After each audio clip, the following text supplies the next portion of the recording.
Good morning, everyone. Today is April 28th at 8:30 in the morning, 2017.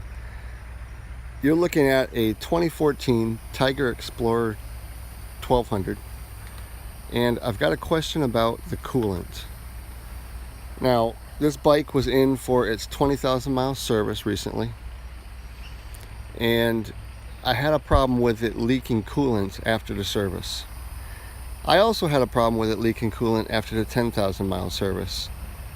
The first time at 10,000 miles, I was out of town on a trip, and I stopped at a Triumph dealer when I noticed that it was puddling up coolant on the ground. And the dealer that looked at it told me that it was overfilled. So he had taken some of the coolant out and assured me I wouldn't have any more problems, which I didn't. At the 20,000 mile mark, I had some other problems that had to go back to the dealer a couple of times after the service. And I had mentioned that it was spilling a little bit of coolant on the ground to the tech also. And again, he told me that I think he told me I had not enough coolant, so he added some coolant, which didn't make any sense. It was leaking, but he said it didn't have enough, so he added some more. Well, ever since I had it in the last of the 20,000 mile I had it back 3 times at 20,000 miles to have other things fixed. And ever since that last third visit, I've been getting little puddles of coolant. And those puddles have the size of them has gone down progressively to the point where now it's not leaking any. But I rode the bike yesterday and I thought, well, let's park it up on the center stand overnight, see what happens with the coolant level in the morning. Well, here we are at 8:30, and I've come out and taken a look at it, and here's what I've got. I want to see if what I'm getting is normal, because I've never paid much attention to it. I don't know if when the bike is run at normal temperature, if the coolant goes into the radiator and maybe remains in there until some pressure release allows it to drain back into the tank. I don't know how it works, so I'm looking for some insight into this. But this morning, right now, what I've got is this expansion tank. I'm going to call it expansion tank. I don't think it really is, but this tank right here that you can see through this little window, which, by the way, is horrible to look through. You can't really see any level in there. It's empty right now. Now, you can't tell by looking, but there's 2 lines. I'm assuming a low and a high line, and the coolant level should be somewhere in between the 2. Right now, this is bone dry. I took a flashlight and I looked through here trying to see a level, and you couldn't really see anything. So then I stuck the flashlight up there and I looked down through the hole, and you still couldn't see anything. Then I stuck my big noggin up there and I used my eyeball to look down inside the hole behind this little rubber cap. And when I see down in there, it's dry.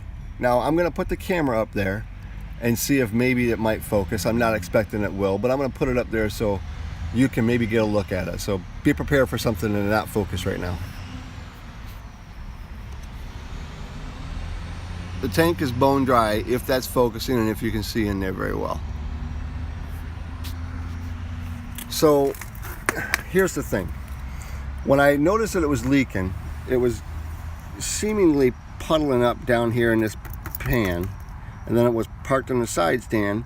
I'd get a puddle on the ground, anywhere from maybe the size of a, I don't know, 3-inch round circle, progressively getting smaller. So what I did was, this tube, this was tucked down inside the bash plate. I pulled that out and let it hang to the outside. You maybe can't tell in this video, but it's wet down in here. You know, there's some oil there, whatever this might be, but it's wet, I'm guessing because of coolant. Around here, you don't really see any white. Back up in here, I can see streaks of something wet. I can't tell where anything's coming from. But ever since pulling this hose out, I'm not really getting a puddle. If I do get a puddle, it's very little, maybe the size of a pencil eraser, or a little bit bigger than that. So I don't know if it's airing out while I'm riding, if it's draining out and splashing backwards. I'm not seeing any telltale signs of coolant anywhere back here. But the main thing is, this tank is now dry. The bike doesn't overheat, so there's got to be coolant somewhere.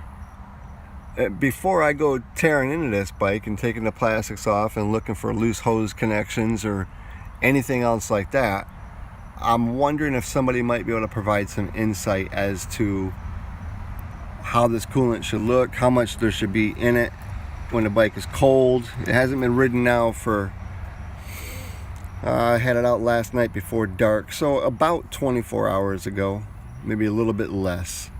So the bike is sufficiently cool. I rode it last night for about 45 minutes, so it got up to temperature with no problem and was run at temperature for a good bit with no overheating.